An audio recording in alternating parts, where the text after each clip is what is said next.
E hoje nós vamos falar, é incrível, né? Deus é tão bom que nós vamos falar de coração frio. Olha só. Alguém aqui tem o coração frio? Só balança a cabeça e fala não ou sim. Ah, coração frio, né? Uma pessoa que deixa o coração esfriar, ela perde a fé. E nós vamos falar muito sobre isso hoje, né? Vamos abrir a nossa Bíblia lá em Hebreus. Bem, vamos começar no capítulo 4 de Hebreus.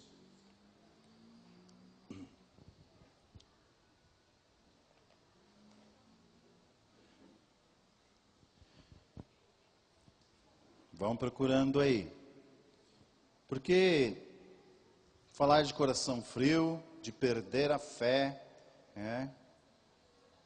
De se apostatar da fé, né? E às vezes nós pensamos sobre o como nós estamos passando, o que nós estamos passando. Pensamos nas angústias, né? E aflições que nos aflige a nossa vida amorosa, pessoal, trabalho, igreja, né? Aflição da nossa alma. Então, muitos desses pensamentos, ou até palavras, colocam em xeque a nossa fé, a nossa caminhada com Deus, a nossa oração. Coloca em xeque.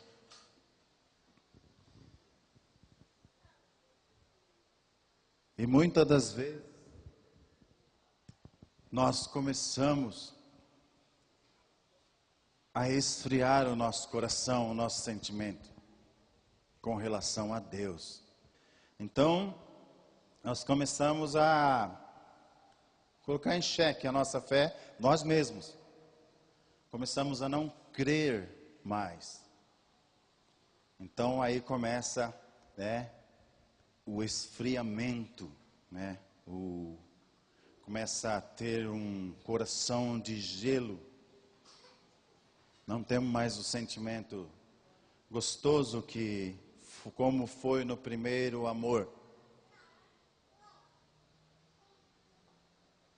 Em Hebreus capítulo 4, versículo do 1 em diante, vamos ler todo ele. É muito importante. Depois nós vamos continuar em Hebreus, tá bom? Todos acharam? Resta um descanso para o povo de Deus, né? Temamos, olha só, temamos, portanto, que tendo-nos sido deixado a promessa de entrar no seu descanso, suceda parecer que algum de vós tenha falhado.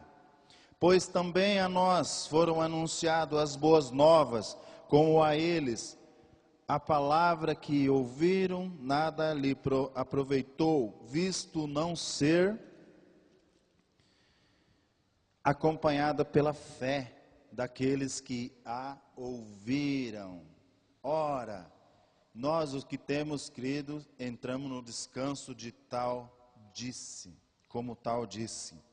Assim jurei a minha ira, e não entrarão no meu descanso. Contudo, as suas obras foram acompanhadas. Suas obras foram acabadas desde a fundação do mundo, pois em certo lugar, ele assim do sétimo dia e descansou Deus no sétimo dia de todas as suas obras. E outra vez no mesmo lugar não entrarão no meu descanso. Visto restar que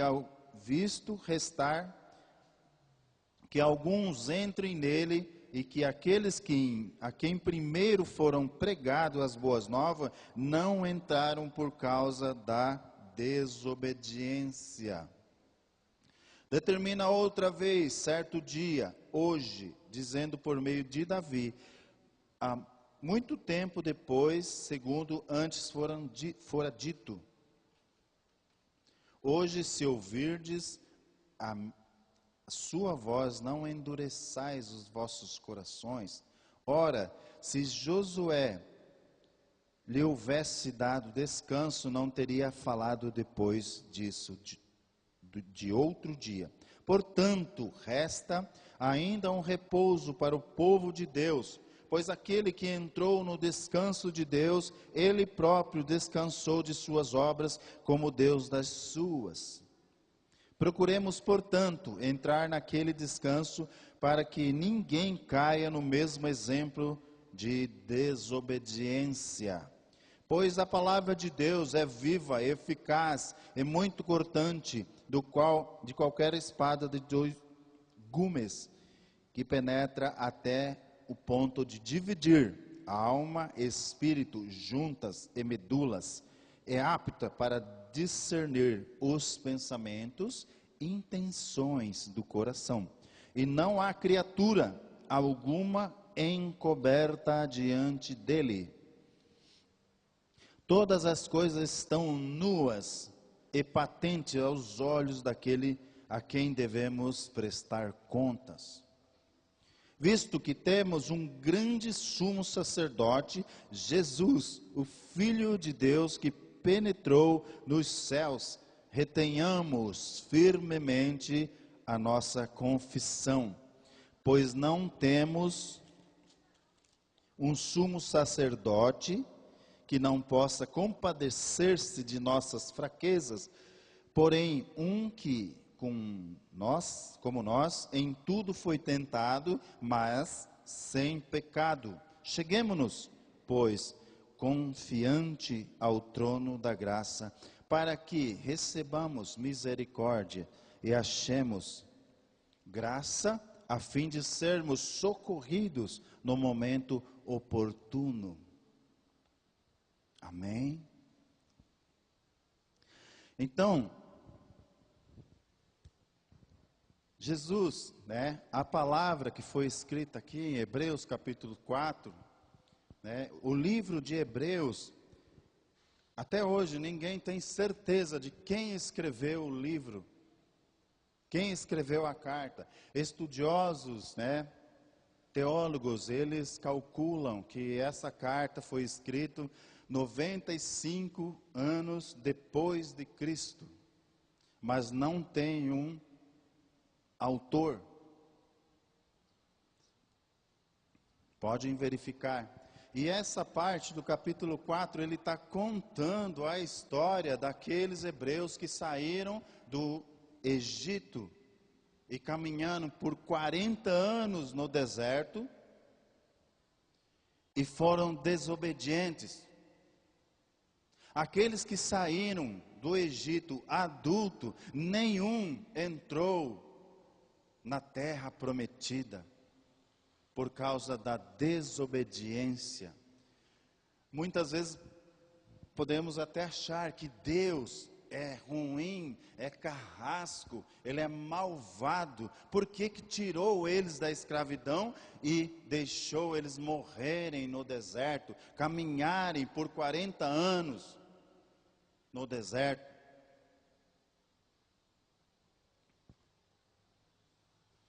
Deus estava dando uma chance para eles.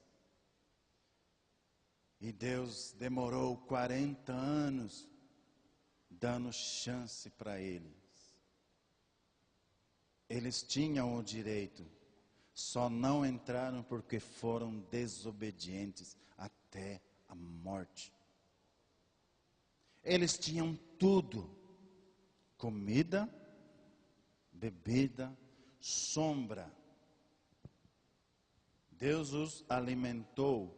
Todos que saíram de lá morreram com suas vestes, como eles saíram de lá.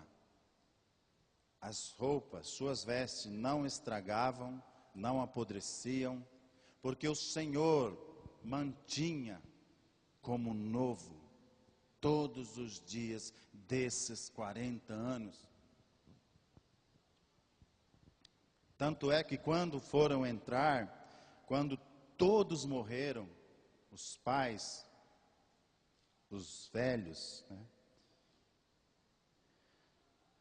Josué entrou e Calebe, eles entraram com 80 anos de vida, 85 anos, mas a força deles era como de um homem de 40 anos.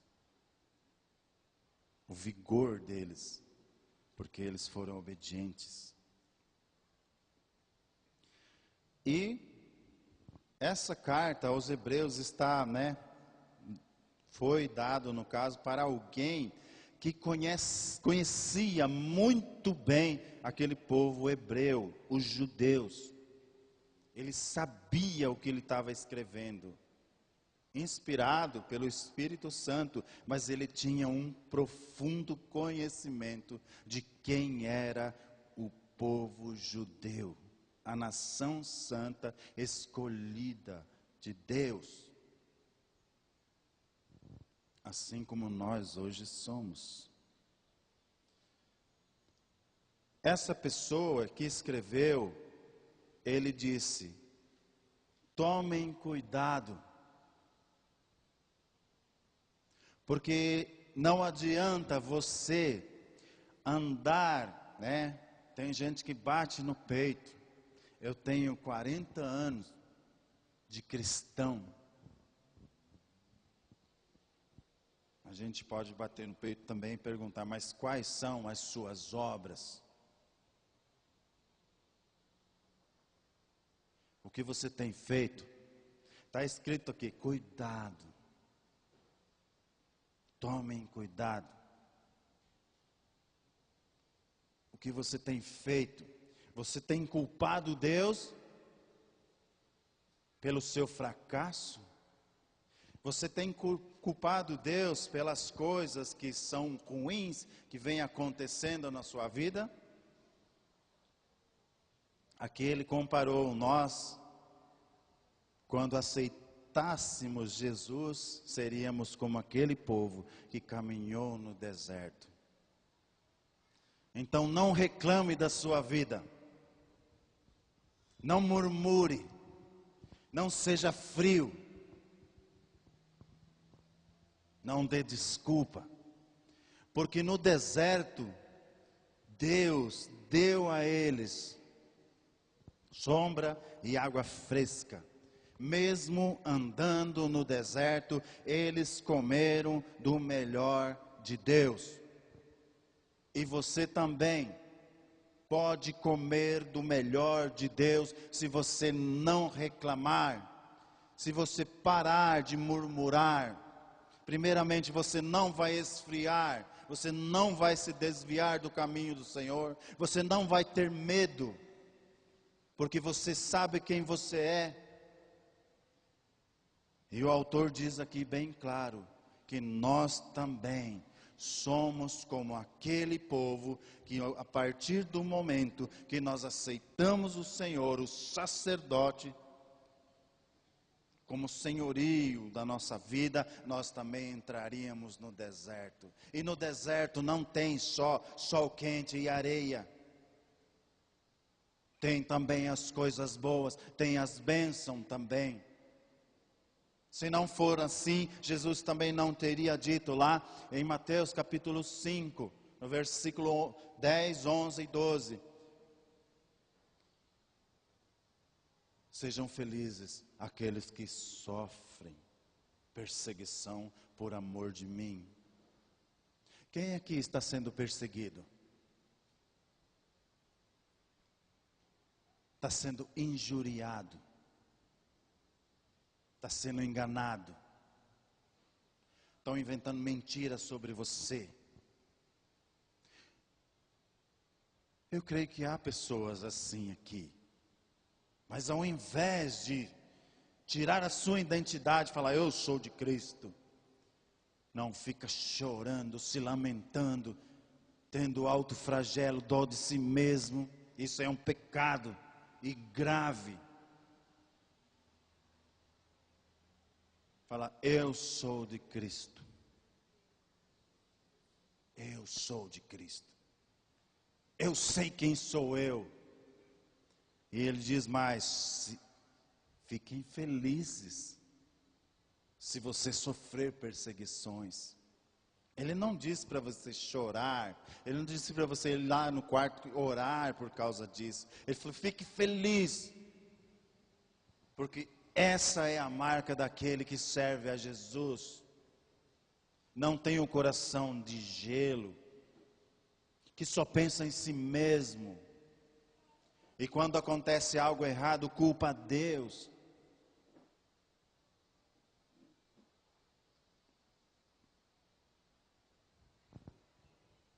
Saiba quem você é no reino de Deus.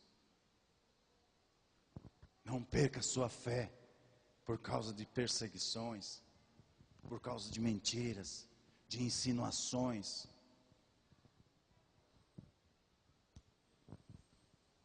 Ele diz aqui, no 14,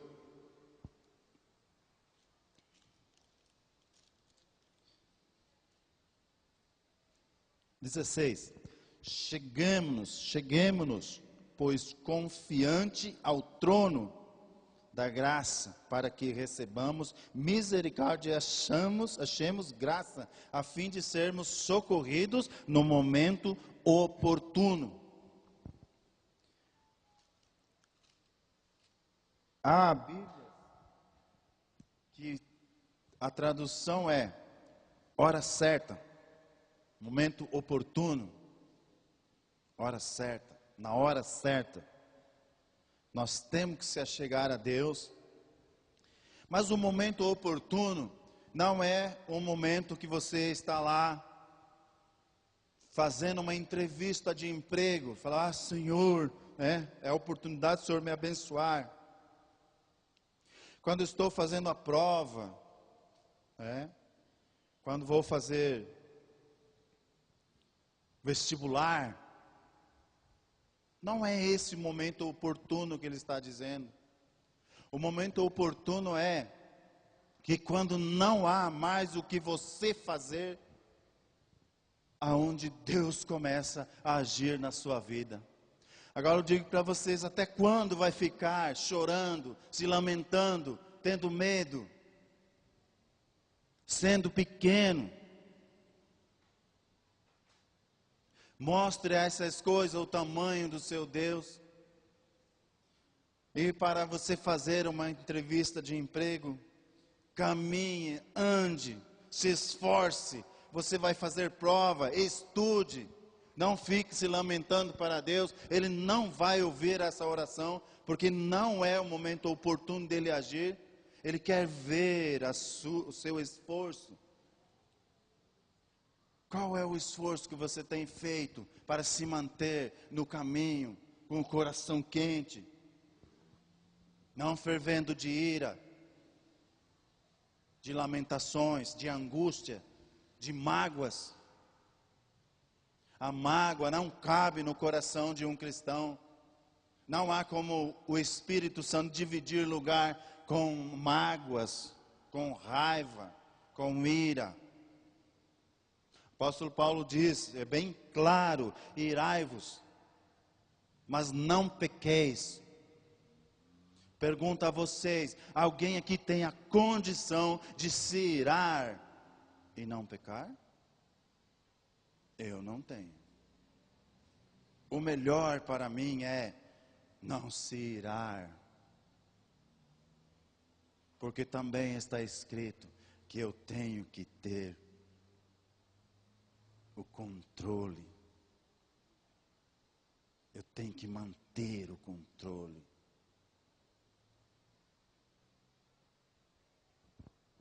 Momento oportuno é quando nós não podemos fazer mais nada.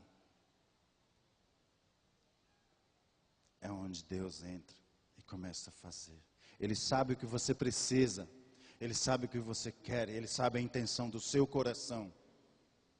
Não há pessoa que não esteja debaixo dos seus olhos. Todas as coisas que nós fazemos, até pensamos, estão nuas diante de Deus. Ele pode ver melhor do que uma espada de 2 gumes que corta a ponto de separar, né, a nossa medula. Não há nada que Deus não saiba sobre você, sobre nós. Amém?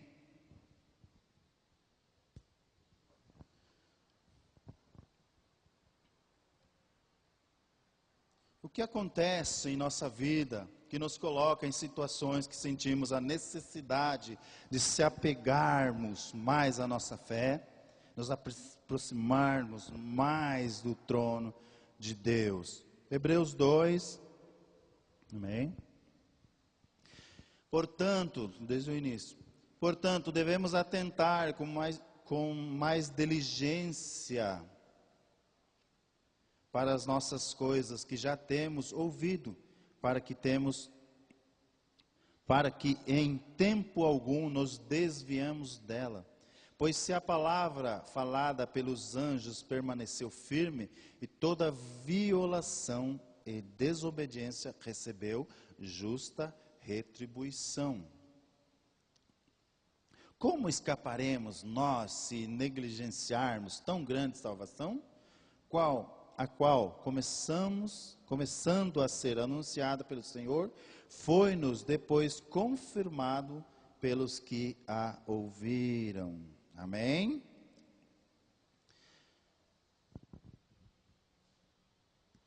Muitas vezes, nós caímos em tentação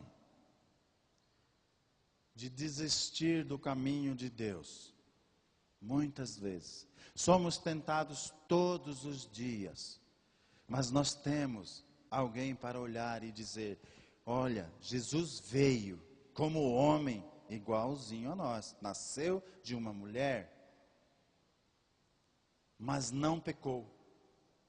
Isso significa que nós também temos essa condição. Porque Ele nos deu o poder que Ele recebeu do Pai. Nós temos essa condição. Basta termos o controle. Basta termos o controle. E nós podemos controlar nossos desejos, nossos ímpetos, nossa vontade,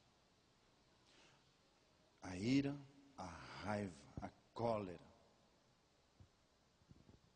Quantas vezes nós, na rua, né, é vergonhoso dizer isso, mas até palavrão eu já fui crente falar, sendo desonesto, e não tem coragem de se consertar com Deus. É mais fácil se manter na escuridão do que se abrir para Deus. Até quando vamos ser covardes conosco mesmo? Porque Deus, Ele não muda o que Ele disse. Ele deu seu Filho. Mas também posso dizer para cada um de vocês que não é fácil se manter no caminho, porque há pessoas que dá vontade de esmurrar, dá vontade, tentação, dá vontade mesmo de falar uns palavrão, dá vontade de mostrar o dedo, né? Mas Jesus perguntou para o Pai: Pai, se possível, passe de mim esse cálice. Mas em seguida, mas não se faça a minha vontade, mas sim a sua que está no céu.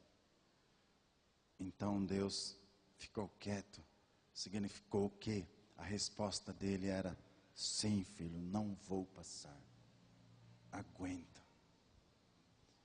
Se você disser também: puxa, é muito difícil a gente voltar. Depois que eu fiz, Deus me perdoou, mas eu fiz de novo. Mas eu faço de novo e faço de novo. Jesus, quando ele estava sofrendo a angústia, ele andava para lá, ele andava para cá, ele levou Pedro, João e Tiago para orar junto com ele na madrugada. E quando ele deixou eles orando, orem por mim, ele foi e falou com o Pai em silêncio, sozinho. Quando ele voltou, os três estavam dormindo. Ele acordou os três e disse: orem por mim, eu estou sofrendo, estou sendo afligido, eu preciso que vocês orem por mim. E eles continuaram dormindo. Jesus ia, por um instante, voltava, eles estavam dormindo. Até isso Jesus passou para mostrar para nós o quanto nós devemos ser persistentes nas coisas que nós queremos fazer. Persistente. Não devemos ter medo, vergonha. A vergonha pertence a Satanás. Pertence ao diabo. Não a nós. Quando começa a acontecer essas coisas conosco, de esfriar o nosso coração, nós passamos a não sentir mais amor, nem vontade de fazer nada pelas pessoas. A gente é tentado a dizer que elas não prestam, não merecem. Colocamos o amor de Deus no nosso juízo. Tomamos o lugar de Deus. Isso também é pecado. Eu tive uma experiência ontem. Foi muito forte. Eu vinha vindo para pegar a Meire e o Diego.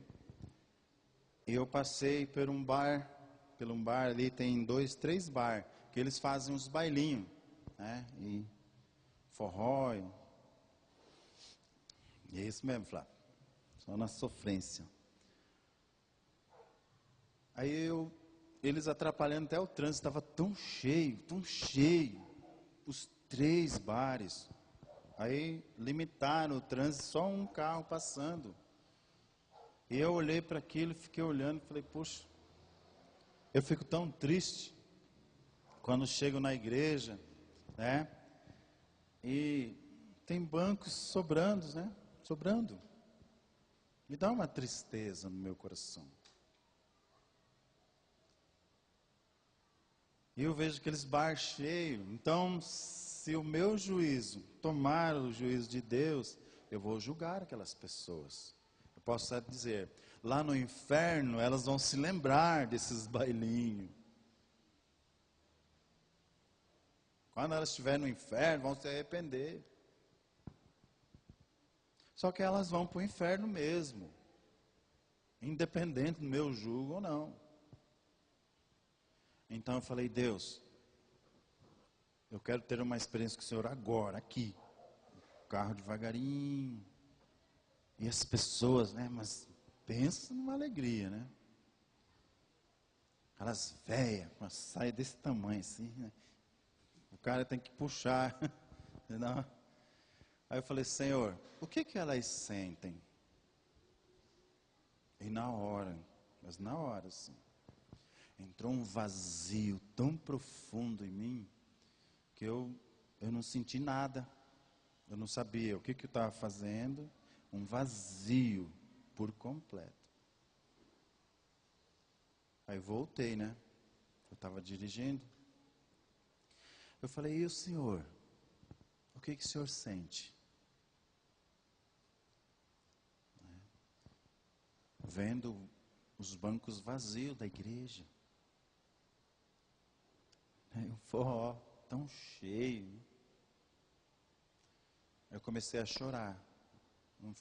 Não falei nada, mas comecei a chorar sozinho.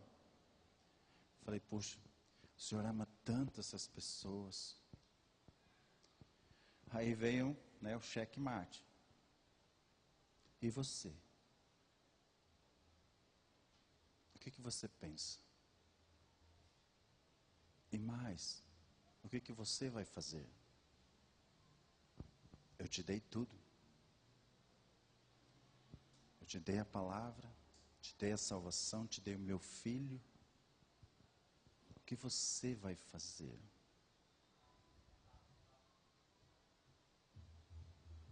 Eu senti um peso muito grande das coisas que eu preciso fazer. Mas um peso assim que eu gostaria de sentir pelo resto da minha vida. Responsabilidade com Deus. Tudo para Deus. O meu trabalho é um hobby para mim. As coisas que estou ganhando de Deus, eu vou usar para a obra de Deus. O trabalho dele eu tenho que fazer bem feito. E é amar pessoas. Levar as pessoas à salvação. Eu vou ter que brigar com o mundo para me salvar. E com muita tristeza eu digo, poucas pessoas. Eu tenho que brigar com o mundo.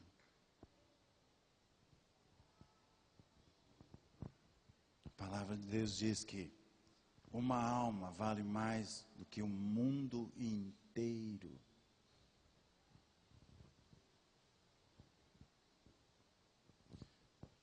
Isaías 43 diz que Deus deu por uma alma cidades inteiras em troca de uma alma. É o que Ele fez por você. Ele deu a única coisa que Ele tinha de precioso. Ele não hesitou, Ele não titubeou, Ele em nenhum momento pensou em voltar atrás. Ele manteve a decisão de crucificar o seu filho por amor de nós. Quer prova maior do que isso? Por que é que nós brigamos por pouca coisa? Por que é que nós murmuramos por desejos tão pequenos? Por que que a vaidade entra em nossa vida? Por que que a desonestidade entra? Por onde está entrando? Há lugar na sua vida para que essas coisas entrem? Feche as portas. A nossa vida não vale a pena ser vivida se não for vivida para Deus. Tudo que nós temos, conquistamos, vai ficar, porque é do mundo. Somente as coisas de Deus é que nós vamos levar para Deus. E olha, a única coisa que Deus vai aceitar de nós é filhos, almas, pessoas, mais nada. Por isso que está escrito que as nossas obras seriam provadas pelo fogo. Se as nossas obras só coisas que nós fazemos superficiais, serão como palha, vão queimar. Se você ganhar uma alma e cuidar bem dela, não perder esse amor por uma coisa ou outra. Ah, mas ela me irrita. As pessoas que mais te dão trabalho, mais frutos vão te dar. Eu sou uma prova disso. Desafio. Devemos nos manter firme na promessa de Jesus. As pessoas, tem um ditado popular, muito errado, que diz que Jesus, quando Jesus voltar, o povo vai crucificar ele de novo. Mentira. porque Jesus veio em forma de homem, agiu como um homem, suportou todas as coisas como um homem, mas a sua segunda vinda será como um piscar de olhos, e ele vai vir como Deus, porque ele é Deus. E vai levar a sua igreja, vai levar aquelas pessoas que você ganhou para ele, e vai levar você, e seu galardão será muito grande. Sabe, eu não sei o que é galardão, mas eu quero ter, sim. Eu quero ganhar. Mas para isso eu vou ter que subir. Eu vou ter que ganhar. Que passe longe de nós todo julgamento. Que passe longe de nós toda murmuração. Que passe longe de nós condenarmos as pessoas antes de Deus. Amém?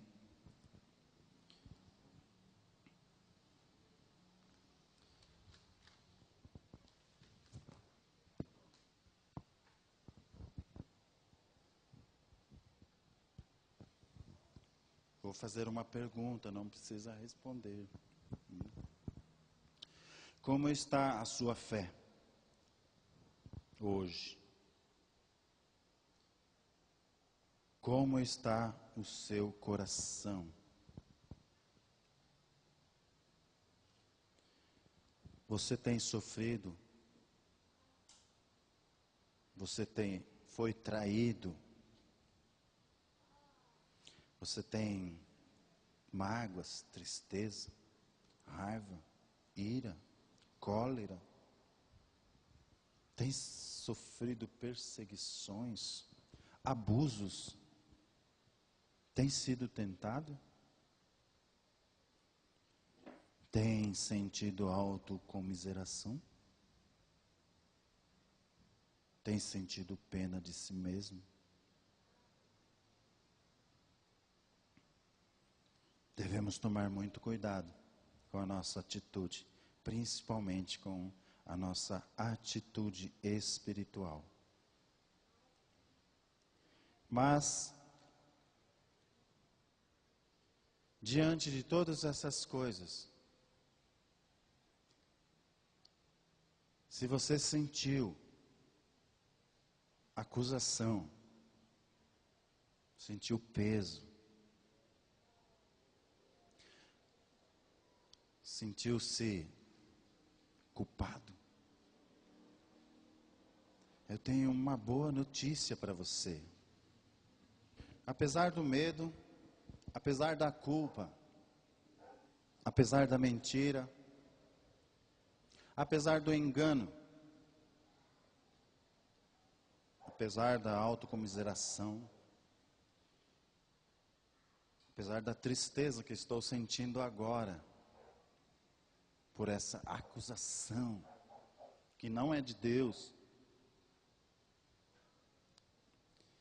há uma palavra, libertadora para você nesta noite, amém?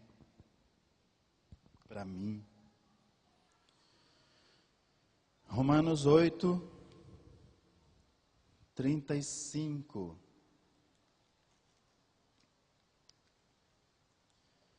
O que nos separará do amor de Cristo?